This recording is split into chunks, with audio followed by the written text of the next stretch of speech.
All right, let's talk about some cheats, because now that we've learned about the derivative according to the limit, or the limit definition of the derivative, let's really kind of break it down and see if we can't come up with some easier ways of doing it. And the first way that we learn about is the power rule, which says that if you take the derivative of a polynomial, or in this case, a single term of polynomial or a monomial, you simply bring down the power. And so if it were n, you'd bring it down in front and leave that as n. So it'd be n times x, and then you reduce the exponent by 1. Okay, and so an example of it would be x squared. If you took the derivative of x squared, that's, you bring down the 2, put the x, 2 minus 1 is 1. So it's just 2x. That's a quick down and dirty way of doing it.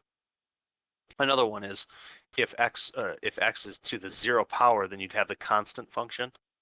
And a derivative of a constant, remember, derivative measures the slope of a line or curve. Then the derivative of a constant function has no slope, and therefore it's 0. Okay, so let's take some examples quick.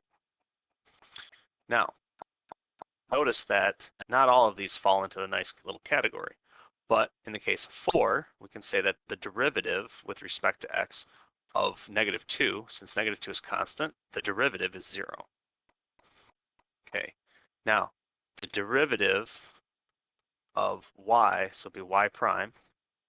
Okay, we take the 8 down, so we have 8x, and then we subtract 1 from the 8 to give us 7 for our exponent. And so the derivative of x to the 8th is 8x to the 7th.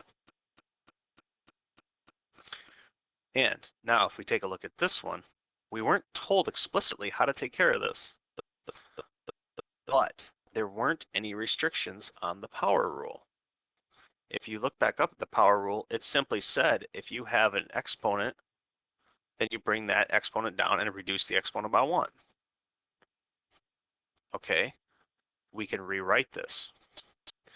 This is the same as y is equal to x to the -8. Okay, that means that if we continue with this, then y prime is equal to -8x. Subtract off 1 from 8 to give you a -9. And if you want, you can rewrite this as -8 over x to the 9th. Again, number 10 is very much like number 8. If you take and you rewrite the root, then this is saying that g of x really is x to the 1/4. Remember, roots come in under the power in the denominator of the exponent. And so if we're taking a look at that, then we bring down the 1/4. So g prime of x, we bring down the 1/4, and we subtract 1 off of this.